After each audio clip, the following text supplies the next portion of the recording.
The warmth and gaiety of a successful party. The pleasure of friends amongst friends. The anticipation of new and interesting people to meet. These are the elements of an enjoyable evening. These are often the memorable occasions in life. This is a story that started at a party, gay, joyous, festive. This is a story of a party that ended with fear and horror. It was a cry for help Sherlock Holmes will never forget. It was a lovely party. Wonderful party, Janet. Good night, Russell. No one deserves happiness more than you and Russell. Thank you, John. Good night. Wish that John were just one half as attentive as Russell. If you ever want to get rid of him, send him to me. Good night, Louisa. Good night. Good night. Oh, I love them all. But is it unkind of me to say that I'm glad we're finally alone? Not unkind at all. Just leave everything till tomorrow, Susan. Thank you, madame. Good night. Good night, madame.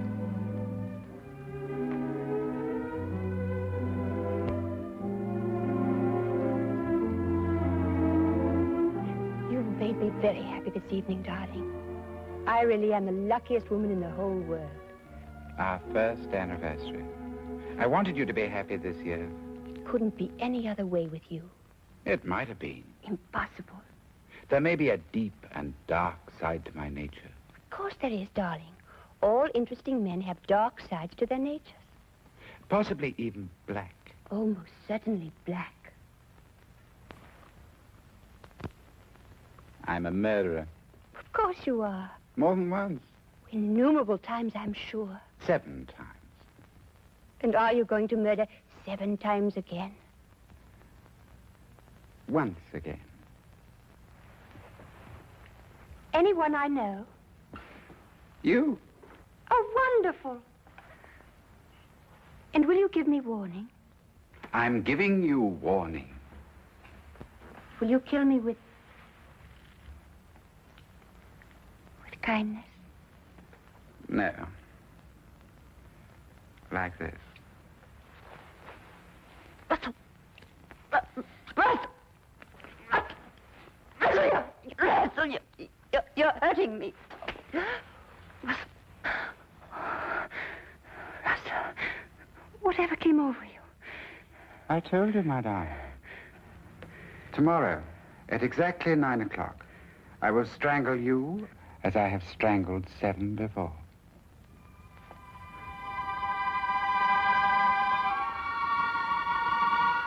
You're serious? About the art of murder, I am always serious. I've used it as it suited my convenience. Death is my only true friend. Russell, don't talk like that. You don't believe me now, my dear. But you'll think about it. You'll come to know and to fear. Then you'll fly to the police and tell them what has happened. They may believe you, they may not. And tomorrow, at exactly 9 o'clock, I will kill you.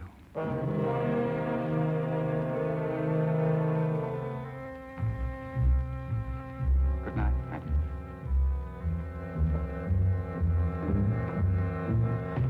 Oh, yes. Happy anniversary, my dear.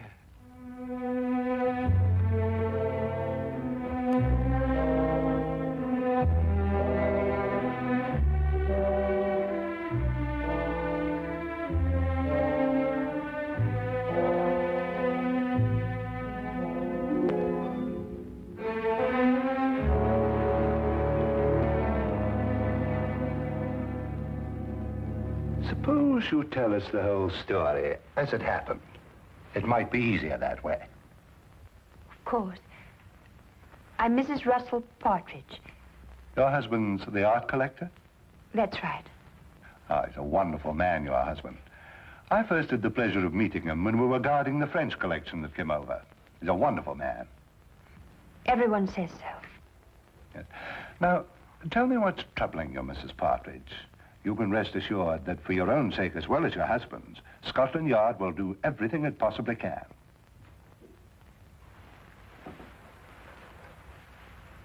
It was nothing. Nothing? I was mistaken. I can see it now. Probably the result of too much party last night and an overactive imagination. Well, perhaps you care to tell me about it anyway. It may help to dispel any doubts you have. It isn't necessary, really. I'm sorry to have taken so much of your time, Inspector. I'm sure you're a very busy man. Mrs. Partridge, I'm very pleased to hear you feel this way now. What do you mean? Your husband told me of the incident last night. He was afraid you wouldn't be able to overcome the delusion. My husband told you? Yes, he was here this morning.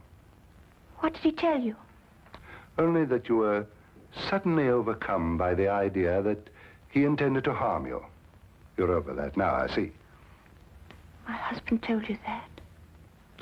May I say, Mrs. Partridge, that in my experience here at Scotland Yard, I've met many people who thought for a short time that they were being persecuted. But it passes. Your husband will help you, I'm sure. I'm sure. Thank you, Inspector.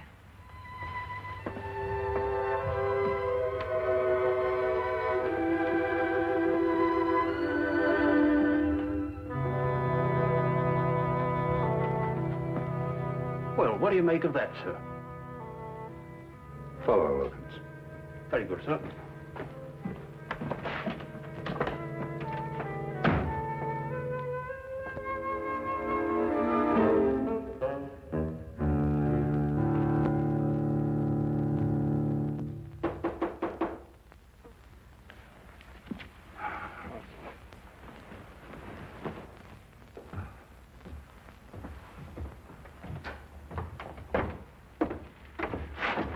Yes?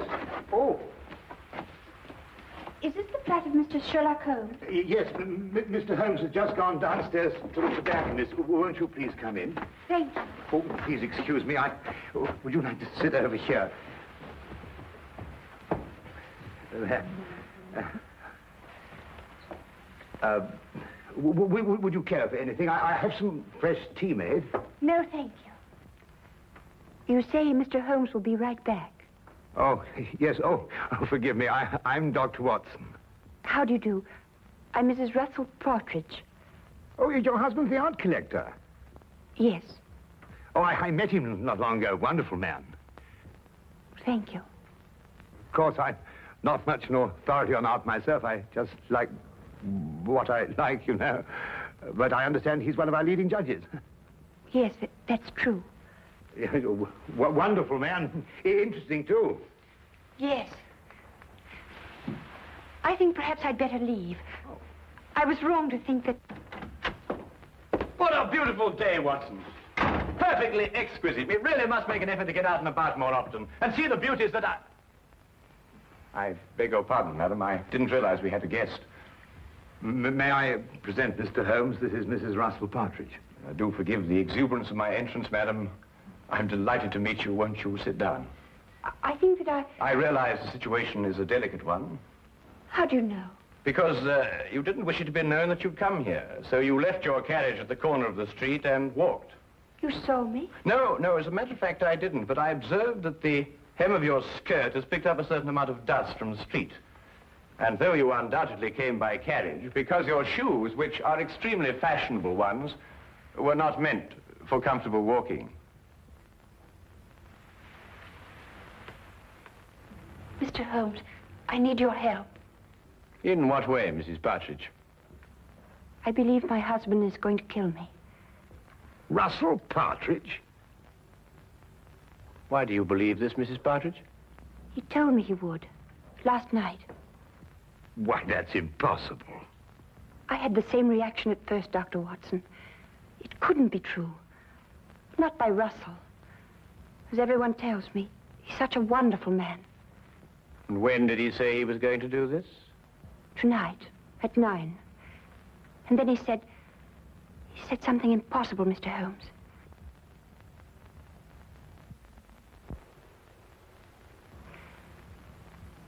He said, I would be the 8th.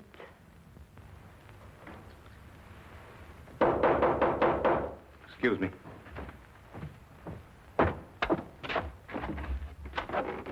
Hello, Inspector. What can I do for you? Hello, Dr. Watson. I want to speak to Mrs. Partridge. How do you know she's here? I had her followed from Scotland Yard. Oh, I see. I'm sorry to have to do this, Mrs. Partridge, but I was afraid you might still think you were in danger. I see now that you do. I'm sorry. But Lestrade, Mrs. Partridge has just told us that her husband is going to kill her tonight at 9 o'clock. Mr. Partridge came to the yard this morning to tell me that his wife was going to call on me. How did he know? He said you told him you were going to call. That's not true.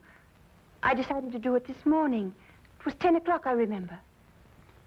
Mrs. Partridge, at 10 o'clock, your husband was still sitting in my office. Mr. Holmes, I don't understand. I don't understand how Russell knew I would go to see Inspector Lestrade. I swear I never told him. Everything I told you is true, exactly as it happened. Do you believe that?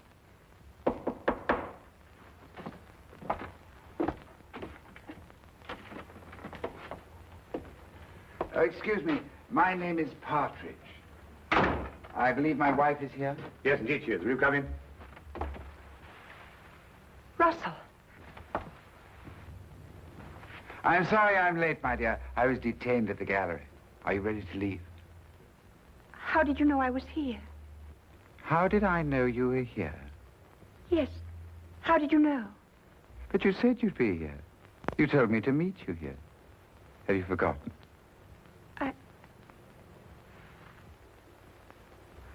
I must have forgotten.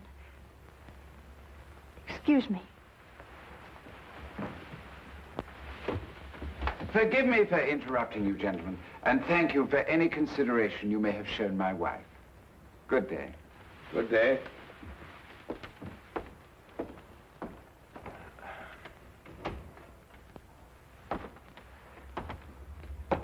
Well, I'd say that young woman was heading for a complete nervous breakdown. I've seen these delusion cases before. A very interesting man, and a very distinctive one. When I went down to the tobacconist, I wondered why he was standing at the corner of the street, watching this flat so intently. And now I think I know why. Yes, indeed, a very, very interesting man.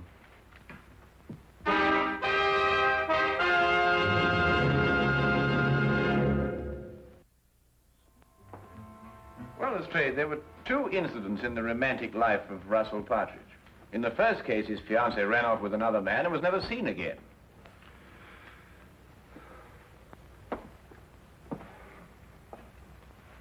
She ran off with an American, didn't she? Was this confirmed or assumed, Lestrade? Well, I don't know. And in the other case, he was left at the altar, I believe the expression is. Yes, that's right. Was that girl ever heard of again? She ran off with a South American, I believe. But really, Holmes, it just isn't logical. If Russell Partridge really intends to kill his wife, he's not going to tell her about it first. That'd be putting a rope round his neck. Would it be? Do either of you really believe that? It isn't logical, Holmes.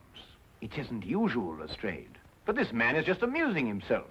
He's an insane fanatic. And unless you get a warrant out for his arrest, I, for one, won't be responsible.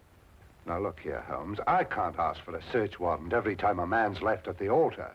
What would you be looking for anyway? The evidence of the 7 other murders he told his wife he'd committed. Holmes, you must understand that, well...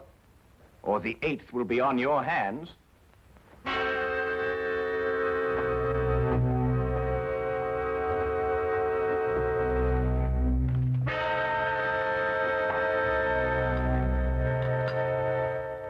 Going completely against his own judgment, Lestrade had the search warrant issued, and Scotland Yard entered the Partridge house and searched with the thoroughness and efficiency that only that organization was capable of.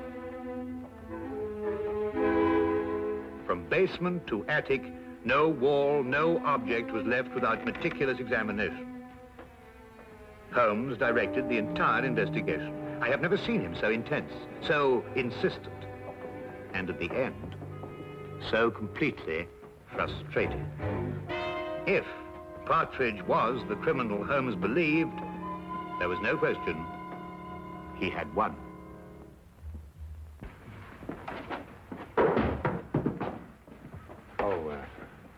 Naturally, Mr. Partridge, the Yard will assume responsibility for putting things back as they were. Thank you, Inspector. I do hope you'll forgive us bursting in like this. It's, Mr. Holmes who... I understand Mr. Holmes very well. I suppose I'd feel the same way, under the circumstances.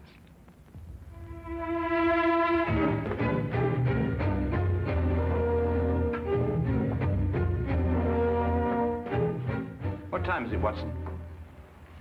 A few minutes after 7, 5 minutes since you last asked me. It's there, Watson. It's there. I'll swear it's there. What's there? The evidence that Mrs. Partridge isn't lying, that her husband is a murderer. It's in that house somewhere. I'll swear it.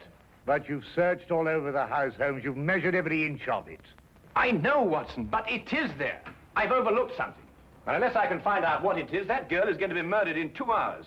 He said 9 o'clock.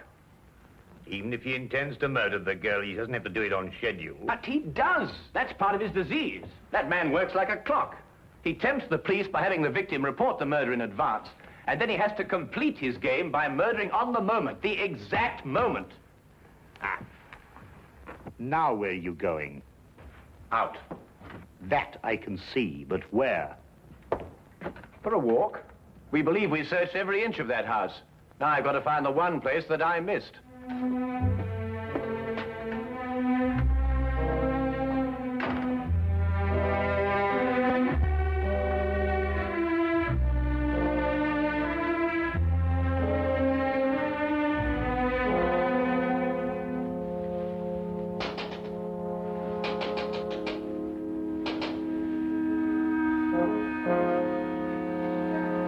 Mr. Holmes. Good evening, Mrs. Partridge.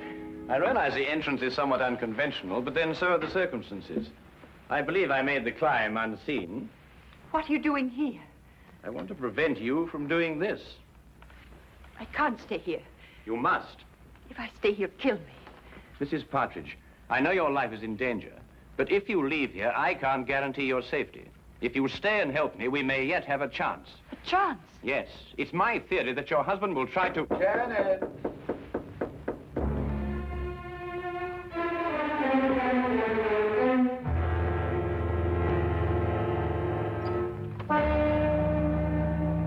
Hello, my dear. You were so quiet up here, I thought perhaps something was wrong. Are you planning a trip? No. Going out, perhaps? I was. But then I changed my mind.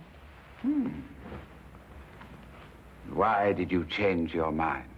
Because I think you're lying. You're insane, Russell. But I don't believe you're dangerous. I shall stay here tonight and leave in the morning. I'm glad you feel like that, Janet. It shows you have great strength of character. Where did you kill your other 7 victims? Here, in this house. How did you dispose of their bodies? The bodies are still here. But the police searched the house. I know. I watched them. Very efficient. Especially with Mr. Holmes to guide them. A very clever man, Mr. Holmes. It was a tremendous temptation not to tell him where to look. It's 8:45. You have 15 minutes. Why don't you run away?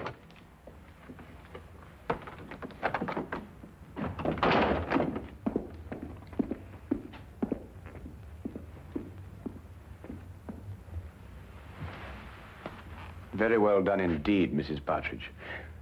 I must apologize for the oversight. What do we do now? Now we wait.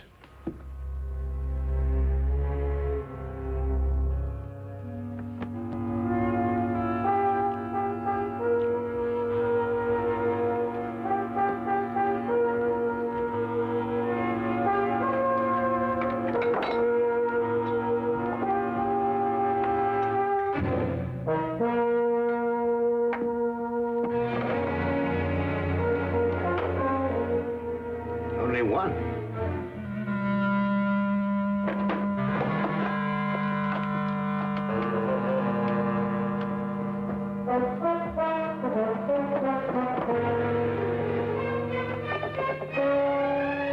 Holmes.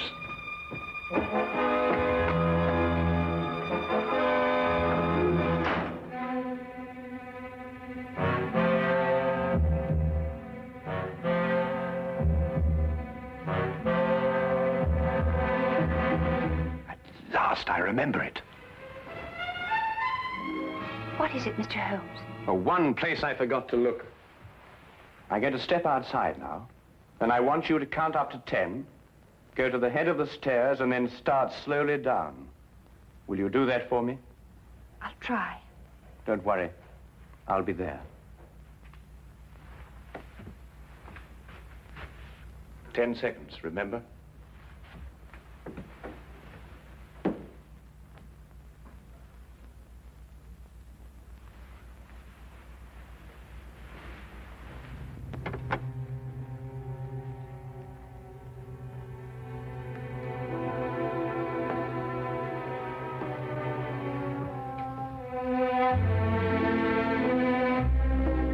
I admire your courage, Janet.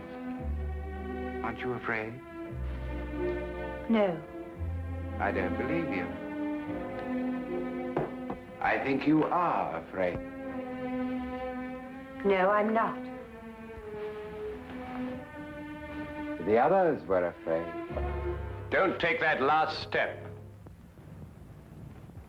How did you get in? The important thing is that I'm here, and that your wife is safe.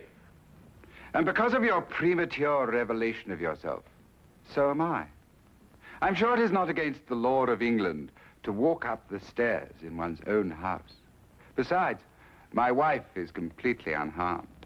And the other 7, Mr. Partridge? What other 7, Mr. Holmes? You searched this afternoon. The other 7 exist in my poor wife's sick imagination. Yes, and in mine, too. I know where they are now. Really?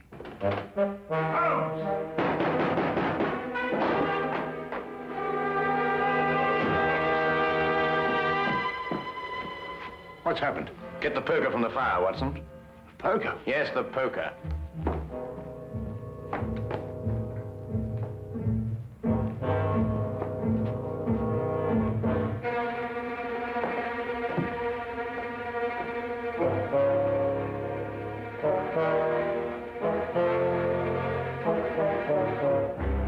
I imagine there is a way of opening your unique coffin, Mr. Partridge. And if not, Dr. Watson here is more than capable of breaking it open.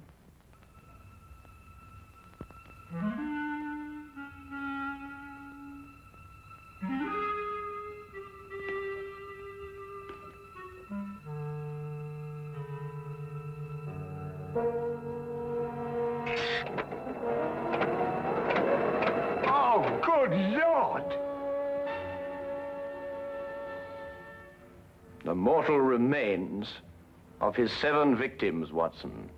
Each step a coffin, and each coffin a monument to the most insane killer I have ever met.